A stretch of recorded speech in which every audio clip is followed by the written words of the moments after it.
Well, George, Dr. Yancey, rather, I should maybe say, George is a little familiar since, we've only talked over email. We've never formally met, but I got your book recommendation a while back. I was actually watching Dr. Neil Shenvi, watching one of his lectures. I don't know if you've heard of him, but he recommended your book for churches and pastors, and I said, okay, I'm going to jump into it. And we've been through Beyond Racial Gridlock as a staff team, where we just had some great discussions, I think. And I'm looking forward to now taking our church members, whoever wants to join, through it here on Thursday nights.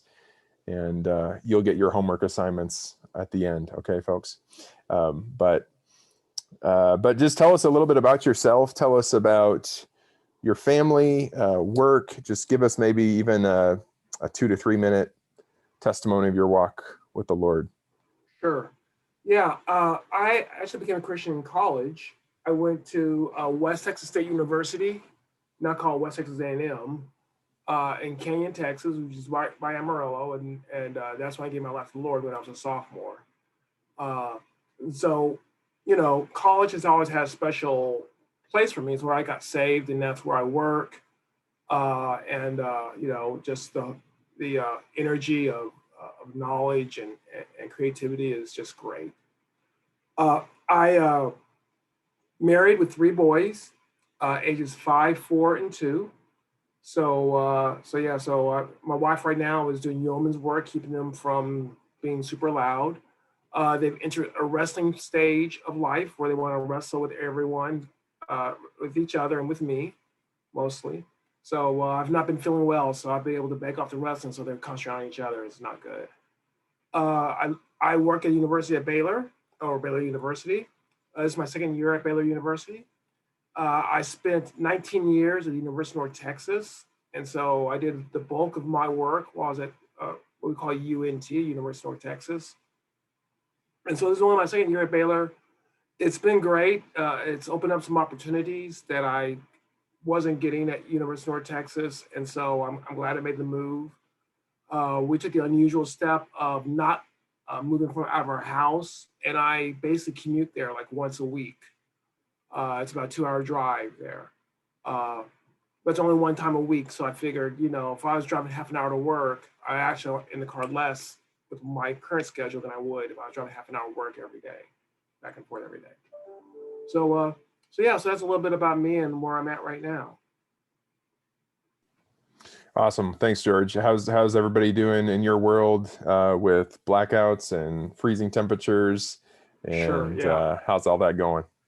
Well, the blackouts seem to have stopped yesterday. Around yesterday afternoon, the energy came back on, and it hasn't gone off since. And so we're assuming the blackouts are done, but we are under a boil order.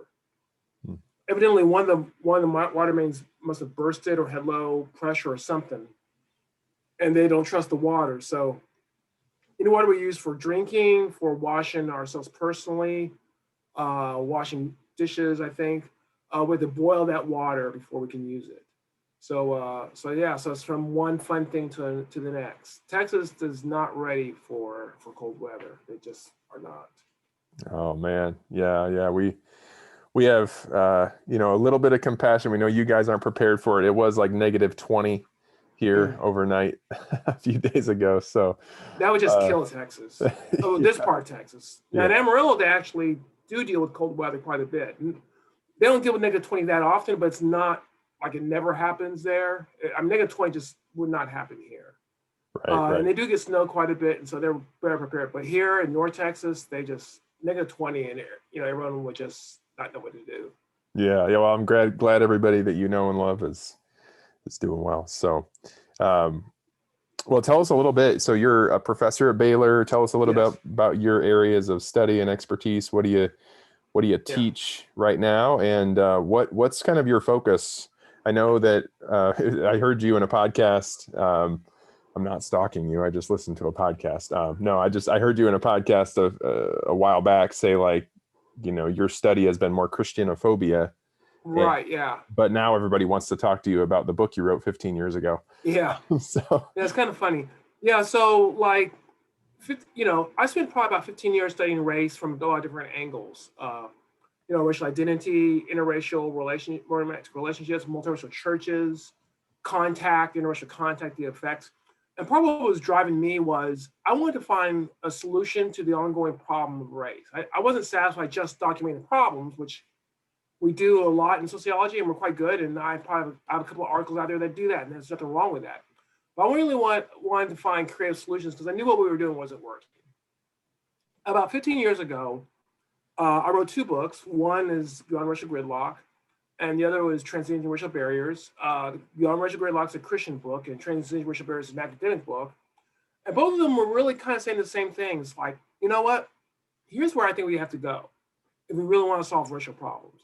This other stuff we've been doing, doesn't solve the problem. It may address certain issues, but doesn't solve the problem. Here's where we need to go. And really at that point, I feel like, okay, I've written what I need to write on racial issues. I have other things I'm interested in. So here are these two books and y'all have fun with them. And then I'm gonna go off and do this other stuff. And so I studied, anti-Christian bias in academia and then in the larger society. I studied atheists, I studied cultural progressives. Right now, I'm finished a book on progressive Christians and conservative Christians, contrasting the two. So it's sort of I went more religion and less race. In fact, I haven't written anything on race academically, probably I think since 2010, maybe 2009, something like that. Well, right. Last year, God got on my case and said, "Okay, it's time for you to come back to race and ethnicity." I said, "No, I'm free of that." And God said, "No, you're not."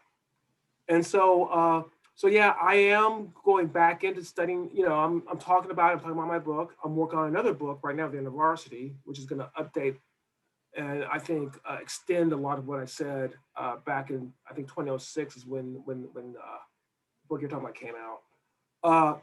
So I'm working on a second book on that will do that. But I'm also working on some research.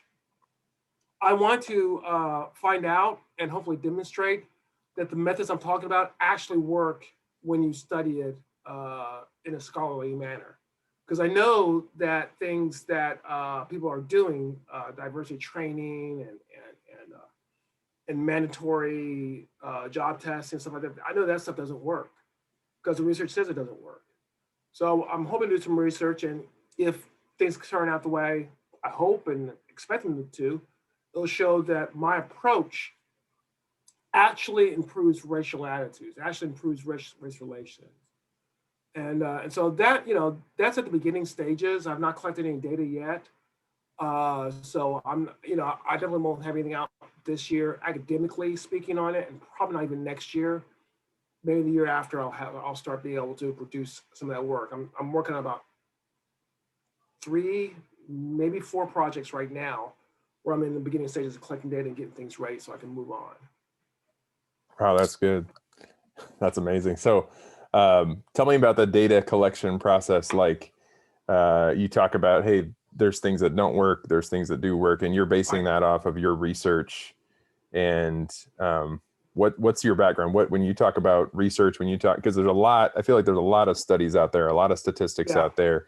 I'm not a sociologist, but you could take, I feel like there's any number of books that throw out a lot of different studies. And how do you know how to sort through all that personally for you? And then what would you say to like a lay person who is just trying to kind of weed through all that? Well, here's what I say to a layperson. When you read a book that purports to have a solution, look to see if they're citing research, because a lot of these books don't. D'Angelo doesn't, Kendi doesn't, Disby doesn't. They don't study academic social scientific studies that show that what they're advocating works. Now, my book, I can't directly cite studies because they haven't been done yet, but I can cite some studies in other areas that show that this is likely to work. So that's one thing. One, when it comes to actually examining studies, it's trickier unless you're trained in how to do that. And so, sometimes people do studies where they take a sampling of convenience and it doesn't have enough what we call statistical power, doesn't have enough numbers in it, and then they get it published and they say, hey, we have a peer-reviewed study. But it's garbage. Now, I don't expect people who have not taken a graduate level methods course or stats course to understand that it's garbage. Uh, but there's some people who throw stuff out there. What I can tell you, and I'd be happy to provide some of the research if people want to take a look at it, is that when we do meta-analysis on things such as diversity training, what we know is that diversity training will change your attitudes immediately, but 6 months later, your attitudes go back to the same. So it has an immediate effect, but it has no enduring effect. And so there's a lot of studies that have come out that show this, that change the attitudes immediately, but then in the long term, nothing. And so there's some work that really shows. I can tell you that you may find a study or two that says, okay, this technique works or that technique works. By and large, most scholars, if you will admit that we don't have solid evidence that diversity training works. We simply don't. And there's a lot more evidence that it doesn't work than it does. And so most scholars, if you press them, if you press them and know the questions to ask, they'll be forced to admit that. And I can get articles to people and show, hey, look, here's a lot of studies that have shown that diversity training the way we're doing today is not working. I think it's the best I can advise, because I don't, it's hard for a person. It's like if I'm going to read research on, say, analytical chemistry, I don't know if it's good research or not. I don't know if it's garbage or not, because I'm not trained to recognize that. And so it's hard for a person who's not trained to recognize what is good research and what is not, to jump into these studies and see that. But I will say, look at what studies that they are citing, because if a writer who is an academic starts misusing studies, that person will be called out on the carpet by other academics. So a lot of times what they do is they don't include studies at all, or they include very few studies. And so that's why they can get this sort of impression that this is a well thought of academic book, but it's not. There's very few books out there that talk about how to deal with race that are academically sound. So that's where your conclusion of, what we're doing isn't working. Maybe it's not that the diversity training in and of itself, that idea is wrong or bad. I don't know if you'd say that, but it's the way it's being done, or the philosophies kind of around it. Yeah, I think it's their approach. And here's something that when I do talks, I tell people, if you want to convince people, because that's what we're trying to do at diversity training, right? Trying to convince people to do certain things a certain way. So you want to convince people, how do you do that? And we have research on how we convince people. And believe it or not, what we do on Facebook and Twitter is a lousy job of convincing people. You don't convince people by insulting them and teaming and ganging up on them and that sort of stuff. You want to convince people, you build rapport, you admit when they have a good point, you find areas of agreement, and you listen to make sure you understand where they are coming from. And working with them, then you can at some point convince them. And if you think about it, that's usually how if we talk, as Christians, we talk about witnessing, right?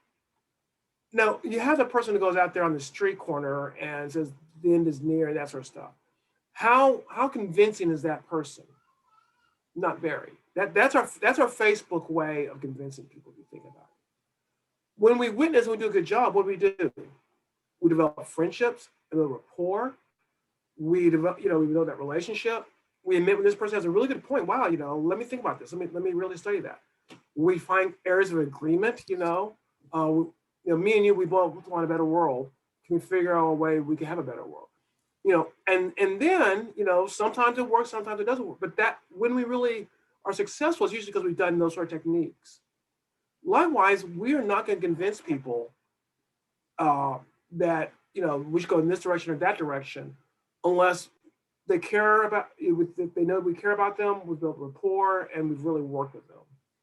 And in some ways, what I advocate is harder than hiring a diversity trainer to come in, talk to people for about 3 hours or 4 hours, and then jet out of there, because it's going to be ongoing work.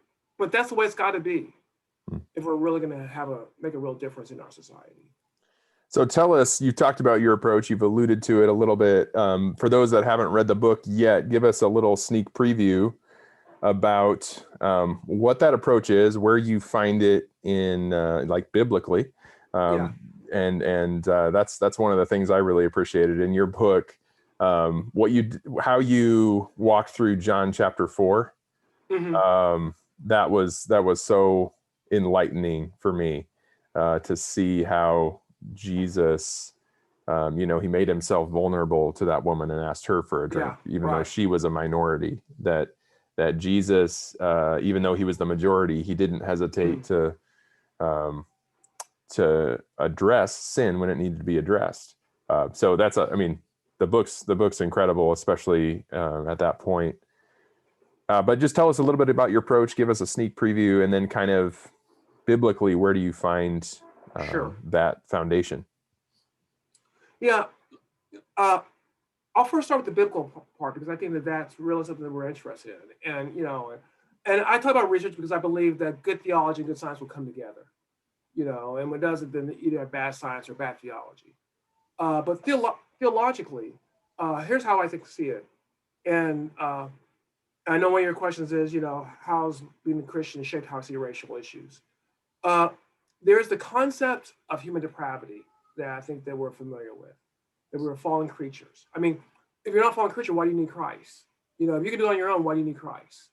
We recognize the sin that's in us that has corrupted us, that has poisoned us. That doesn't mean that everything we do is evil, but it means that we have this nature within us. Now, that's how we believe as Christians.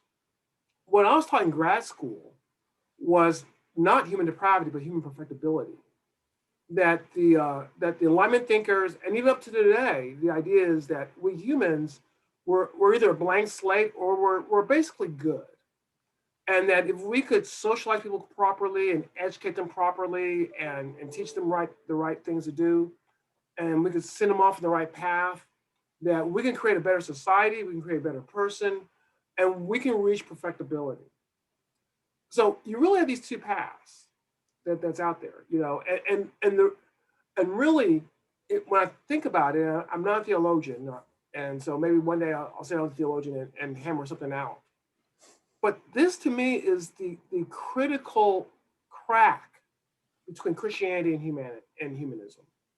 It's not about whether you believe in God or not, because some humanists believe in God. It's about, do you believe humans are perfectible, or do you believe humans have human depravity, that without external force that we're doomed and we can't figure it out on our own?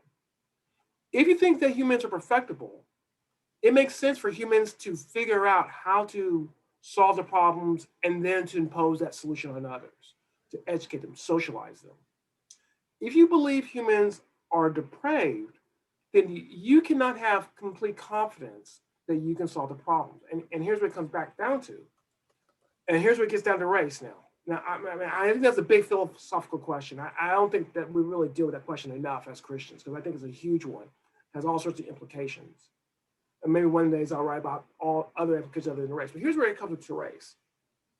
If we have human depravity, that means all of us do, regardless of race, which means that any racial group given enough power will begin to exploit and misuse other groups. Now, historically, we know that that's been whites. I mean, I don't think that's even a debate, that historically, and, what scholars argue contemporarily, that still matters, but at least historically, no one would deny that we've had this abuse. But you can look at other continents where Africans abuse Africans and Aztecs abuse other tribes. I mean, that's a human feature. Okay, so how do you solve racial issues when people have this human depravity? Because you can't just say, hey, look, this person has the solution. Well, why don't we just follow this person, because that person has human depravity as well. And if it's going to be me, then I'm going to find a solution that works good for me, because I have that selfishness within me as well. And I would argue then, going from the theological to the practical, that means we have to hold each other in check. You have to show me where my humanness has gotten off track, and I have to show you that. And that's where I talk about mutual obligations and mutual responsibilities approaches. Sometimes I call it collaborative conversations. That we have to have honest, real conversations with each other under conditions that I've already alluded to, where there's respect, where we try to listen to one another, or we try to find solutions for one another. We're trying to go for win-win solutions rather than win-lose solutions. It's not that I have the solutions and I'm going to win and you're going to lose. I have a solution, you have a solution. Can we find a way in which we can make it work together? Maybe I give a little something, you give a little something to make it work. We have to have those sort of deep conversations in order to move forward. Our lack of that sort of conversation is why we have such racial problems in our society. Because we don't recognize that the driving force behind the conversations is our own human depravity that stops us from recognizing the way in which we have confirmation bias, we have our own selfishness, and that gets in the way of what we propose. So in a nutshell, I'm proposing something that's different from, I'm not just talking about anti-racism, but from colorblindness and conformity, multiculturalism, which are all systems which say, look, you do what we say and we'll solve racial problems. People with good intentions, but not recognizing that they have human depravity. To a problem where, can we find a pathway where we can enter into discussions, where we can work together to find solutions, rather than I try to impose my solution on you, or you try to impose your solution on me. And that's where the mutual part comes. The mutual part comes in that we both agree that we're going to have this conversation. The solution may not be mutual. In fact, it probably won't be mutual. But entering into the conversation has to be mutual. And it has to be something where we're trying to listen to each other and trying to figure out solutions. So in a nutshell, that's sort of my Christian foundation for why I advocate what I advocate. Now, could a non-Christian advocate this? Of course. There's a Christian concept of forgiveness. Non-Christians can understand that forgiveness is very important too. So this is not something that a non-Christian can't do. But what I'm saying is, I found this from looking in my Christian faith to develop this.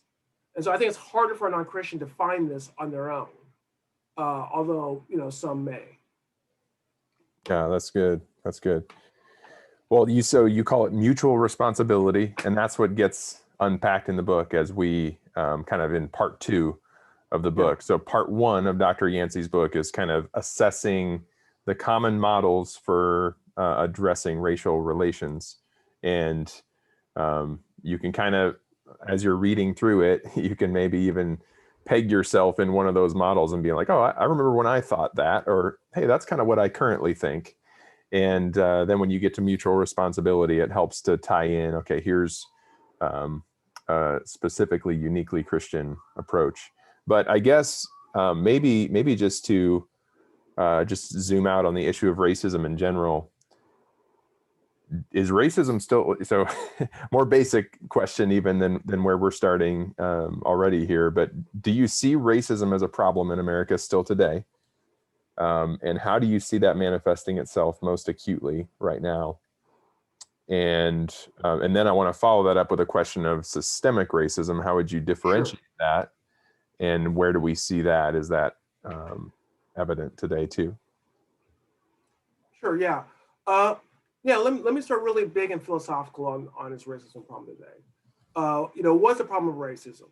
Okay, let's say what we agree upon. That I think people would agree upon. That we've had a history of racial abuse. I think most people would agree on that. I mean, who would not agree with that if you've read any of our history? The history of racial abuse. We've had laws that address that racial abuse, so that you can't do what you could do in the 1950s and 40s. That is not allowable, and so we've seen that addressed. So what do we do today? How do we correct that history? Because what's happened is, because of that history of racial abuse, we're not in the same situation we would have been if we hadn't had that abuse. It's sort of like when you look at a relationship, and you look at a relationship and you say, you can't understand that relationship unless you understand the history of that relationship. You're a pastor, so you probably done some relationship counseling, so you know that. she's acting really mad at him. Why is she so mad at him? And then you find out, well, he's been cheating on her. Okay, now I know what's happening here, right? So we have to understand that, now here's the big question though. We had abuse, and it set things back, and then you look at some of the disparities between whites and non-whites. Part of that is that history of racial abuse, even if there's not any current racial problems, which there are, but let's just say there's not for right now. What do we do to remedy that? There are those that say, well, we'll do nothing to remedy that. We'll just naturally let things correct on their own. There are those who say, well, the way we remedy that is, we treat whites the way that we were treated for 400 years. I'm thinking, well, are we going to enslave them for 400 years? I mean, what do you mean by this? And they stop just short of that, but I mean, it's very toxic. So we have to try to correct where we've come from. We got to find a balance in doing that. If you go too little, then it's really not fair for people of color that this history has happened, and there's certain issues that have come up that's really just, and I can go into some examples if we need to, but that's really kept them down. But if you overcorrect it, that's not fair for whites either. I mean, it would not be fair to say, okay, we've had 400 years of slavery for blacks, whites, you're a slave for 400 years, and then we'll call it even. I mean, that's not fair either.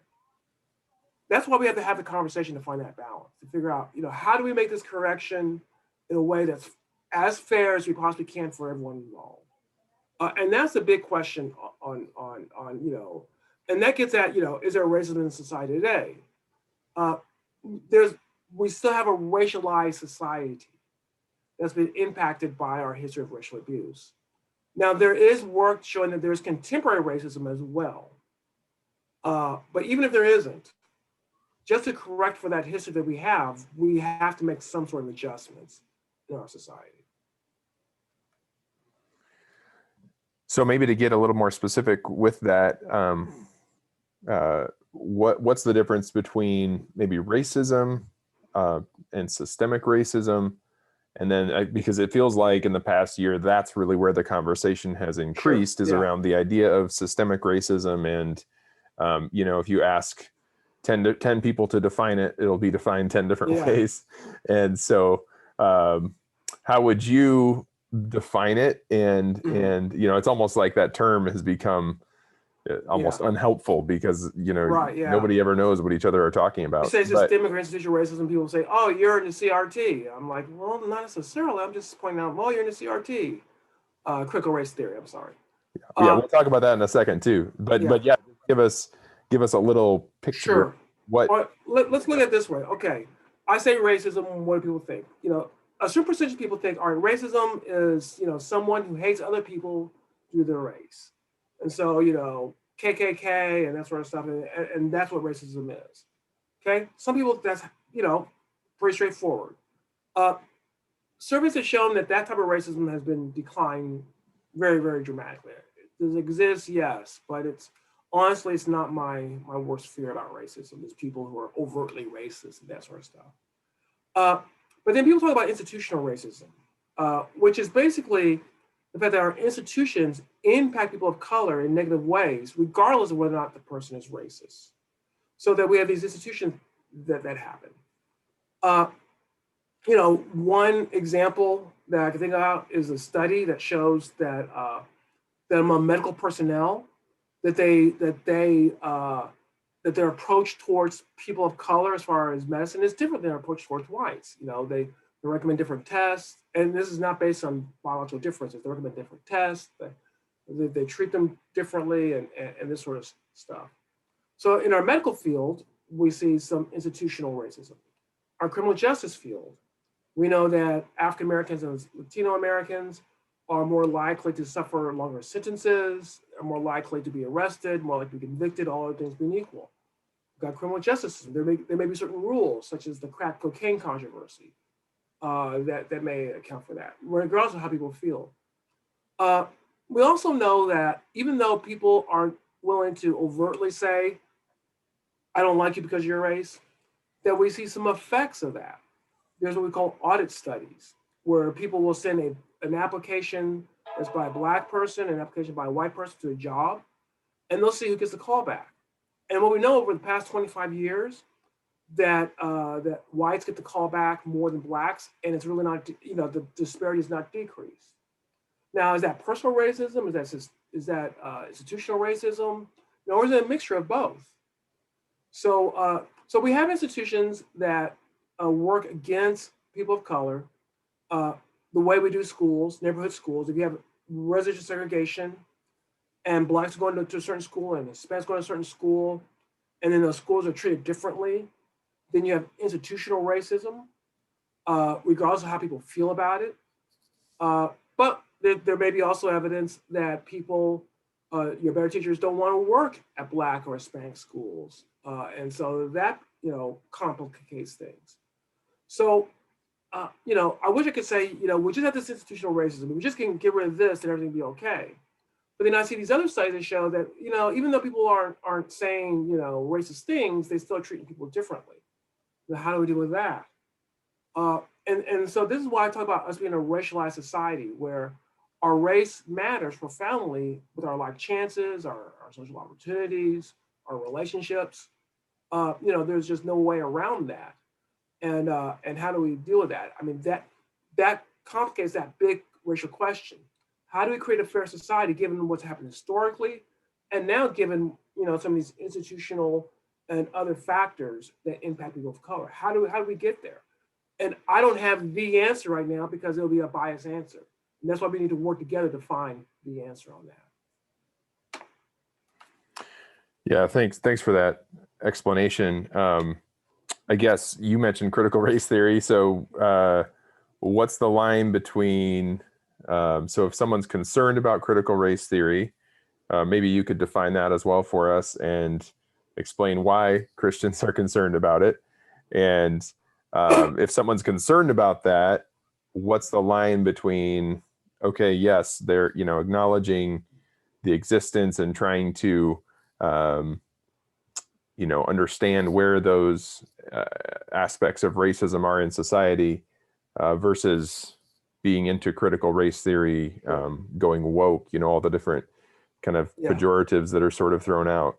I know I've heard some different just Black pastors just talk in frustration almost about, as soon as they start even sharing maybe an experience that they've had of getting stopped by the police in a way that they feel was unfair or anything like that, all of a sudden it's like, you're a cultural Marxist, you're a critical race theorist. So, like what's the line there when, what is critical race theory, and how as Christians can we make sure, okay, we're not going off into kind of maybe unbiblical ideologies, but still really being fair-minded in how we look at an issue, not just kind of throwing the baby out with the bathwater. What does that look like? Fair enough. Here's how I suggest y'all approach critical race theory. Think of it as a tool. It's a tool that can be useful, but it's also a tool that can do damage. I personally think of capitalism as a tool. Capitalism can help accumulate wealth and do that sort of thing. But what happens when someone begins to make capitalism their God? In other words, they concentrate so much on being a good capitalist, on accumulating wealth, that becomes their God instead of God. Then capitalism is a problem, right? Same to critical race theory. It's a tool. It's a tool because it's going to help us to reveal some of the problems of institutional racism and some of the ongoing racism. It's a very useful tool, but what can happen and what happens for some people is that tool becomes their God. It becomes, what they live for. It's what they find their purpose. The second we find our purpose in money making, have we not made capitalism our God? And is that something that we're not supposed to do? When someone takes critical race theory and that becomes their purpose, not just a tool to see how we could make our society better, but it becomes their purpose of being, then it's a problem, like other tools. So I think we think of it as a tool. We won't be so defensive when someone points out, look, here's a problem here that that we need to look at. And this is a problem of institutional racism. What can we do? We can look at it that way. But if we look at it as only a tool, when someone begins to say, well, this is the purpose that we have, is to end racism. That's not my purpose. That is not my purpose as a race scholar, as a Christian, is to end racism. My purpose is to make our society better through obedience to Christ, and part of that, I think, is confronting racism. But that's not my primary purpose. And if it is, and if I get there with the critical race theory, then I am in error. If I'm just using it as a tool, then I'm not in error. I'm just using it as a tool, like people use capitalism or people use other types of ideologies to try to make society better. I think that's a good balance to have with that. So one of the things just that I've heard a lot is the link between discrimination and disparities, and I've heard said, and maybe you can correct this or confirm this, I've heard said that those who are more taking the anti-racism approach or the white responsibility approach is what we'll see in the book. Those that take that approach, they would say that basically every disparity is a result of discrimination. Mm-hmm. And would you agree with that? Or what would you, when we look at a disparity, for example, our city, Waterloo Cedar Falls, our metropolitan area here, it was number one in the nation of all cities for the largest amount of economic disparities by race, income differences between blacks and whites, employment differences between blacks and whites. And so to what degree do we know if that's, is that from current discrimination? Is that totally all because of discrimination, or are there other factors? Sure. How do we sort those things out, disparities versus discrimination? Yeah, I think that's Kendi's argument. Kendi argues that any sort of disparity is due to racism. I'm not comfortable with something like that, because I think that when we look at phenomenons, there are usually multiple factors that are involved. Racial discrimination clearly could be a factor. I don't know your city well enough to definitively say that. I suspect that that's a factor, but I can't say that for certain. But there could be other factors. There could be cultural factors, that play a role in certain types of disparities. There could even be some biological factors. I mean, one can argue, why are there disparities in the NBA basketball court? Is that cultural? Is that biological? So I think that it's too simplistic just to say, well, we have this disparity there, it must be racism. That's the only explanation it can be. I understand the appeal of that sort of argument. It's just that that's not the way society usually works. And I would beware of people who make that sort of simplistic argument as a way to explain racism. So give an example of how you would know that a disparity is because of racism. Yeah, I would look for is there evidence that racism has played a role. For example, if people did an audit study at your city and we found that blacks are not getting callbacks at the same rate as whites, then I think you could say that there's a role that's being played there. There's research that can be done. I'm not comfortable with just a statistical analysis. I think I would like to see some sort of experimental work to see what might be occurring. But there are ways in which you can analyze things. You could look at some, looking at, say, criminal justice outcomes, and is there an explanation for differential criminal justice outcomes that we don't see there? And then you might infer that there may be some racial problems there.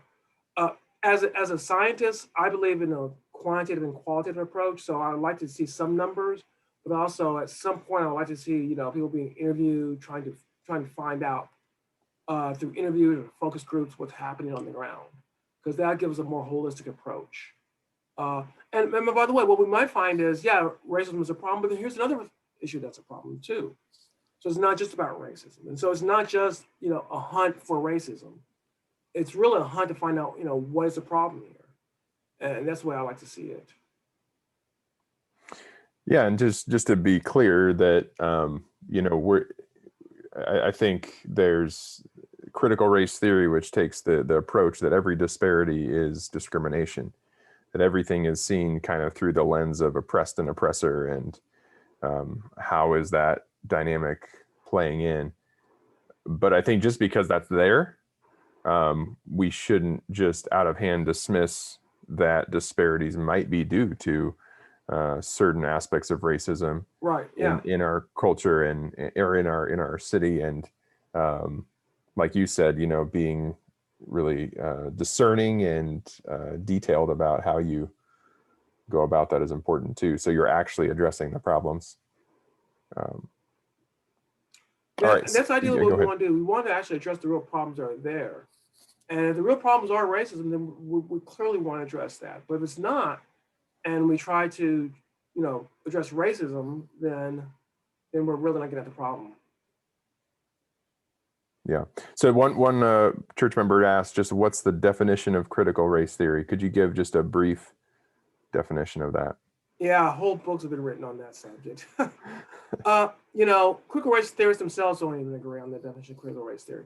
What I will say is critical race theory, and this is just a very, very broad definition, is a focus on how racial oppression shapes our society at multiple levels.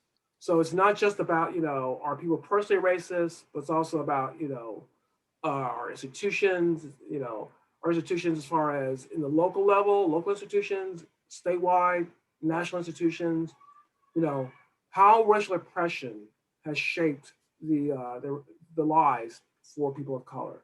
I think that's a really generalized definition. It's so general that it's hard to go wrong. If I get more specific than that, then I'll leave out someone who says, well, no, I'm a critical race theorist, I don't believe this or that. So I'll just leave it that sort of generalized definition. All right. So yeah, and just I know there's probably a lot of probably questions. We'll get to your questions in a minute. I just have a couple more, but also just so you know, as we walk through the book, I kind of debated, should I have Dr. Yancey on at the end, because that would be incredibly fruitful to be able to just ask him any questions that after we read the book, we'd be able to just kind of even parse out and go even into more detail. But then I thought, if we have him here at the beginning, then maybe more people will get to know Dr. Yancey, get to know his heart, get to know a little bit of his expertise, and be more interested in kind of taking the deep dive in the 4 weeks through the book. So I feel like we're kind of jumping in to the deep end a little bit of some of these questions. And so, yeah, feel free if you have questions prepared, we'll get to those in a minute. But also understand that the book is going to do a pretty thorough treatment of a lot of things too. So, but we got Dr. Yancey right here, so we want to ask him whatever we got. We're a church that's in a pretty suburban area. We're in a community that's 93% white, Cedar Falls, and then there's our kind of twin city of Waterloo, which is much more racially diverse than ours. But we're a predominantly white church. So what does it look like for us to be more welcoming, more hospitable to Christians of color? Yeah, I mean, it sounds like you have certain natural limits to how diverse you can become. Your city's 93% white, unless you're drawing a lot from Waterloo's the other city, you said? Right. Mm-hmm. Yeah, unless you're drawing a lot of people from Waterloo, then you're only going to be so diverse. I did write a book on how churches can become more multiracial. And we define multiracial as being 20% non-majority group. That's probably, unless you're drawing a lot of people from Waterloo, not a realistic target for you all. But some of those principles, such as having diverse leadership, looking at your worship style to see that that's inclusive, looking at your decor, thinking about your purpose, trying to be flexible. Some of those things may help you to draw in a few more. I would also suggest that while you might have certain limits as to how diverse you can become because just your makeup around there, as far as racially, uh, one thing I've found is a lot of multiracial churches are tend to be diverse economically. And so one way in which you'll probably, I don't know the makeup of your church, maybe you all are a more middle class church or working class church or something of that nature. But to the degree you can diversify economically, I think also creates an atmosphere that will be more welcoming racially. Because I think that develops an attitude of acceptance, an adjustment of your church. And so that's what you might want to consider. Definitely don't want to discourage you from being more racially diverse. I also don't want to give you unrealistic expectations that your church can become, easily a 20% non-white, maybe at some point when more people of color move to your city, that may be a more realistic goal, but it'll be a very tough goal for you all to reach without losing some of your own members, which I don't think is the way you want to reach it. Well, I mean, I don't know that we would ever think about it as a certain percentage or anything like that. I think maybe just the question of how can we be more welcoming, and you described some of those things, like how we do worship styles, or I appreciate what you've shared, and there's a whole nother book on that, and you get into that a little bit in your book. I think I touch on that. I mean, worship styles is an interesting one. Usually, if I went to a church and I was blindfolded, I listened to worship music, I could tell you the racial percentage of that church pretty easily. Multiracial churches, though, are harder because they tend to integrate different worship styles. And one thing you might want to do, even if it's not about necessarily integrating your church, is there a church of color that you really want to start developing a relationship with?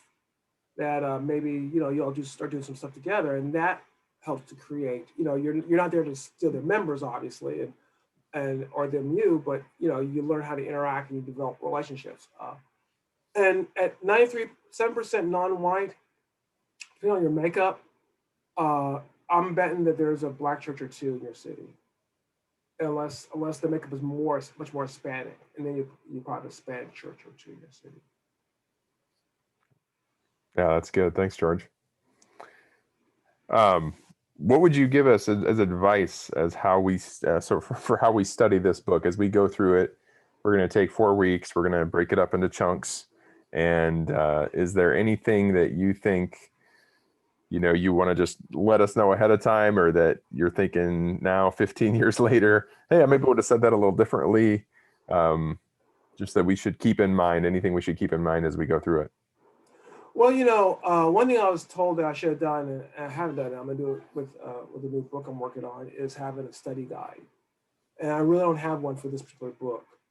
And so I wish I did. I wish I developed that, but I didn't. So I would, just, as you read a chunk and get together and talk about it, just to be as open and honest with each other as you possibly can be. You all know each other, so hopefully you would have the relationship to have honest conversations.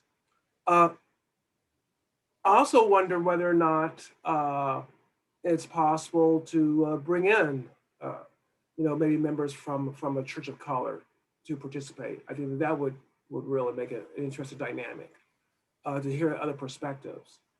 And so, that's really the thing I can offer at this point. As far as if there's questions about that you're confused about something, maybe y'all can help work things through and come to sort of conclusions that you'll come to in this book.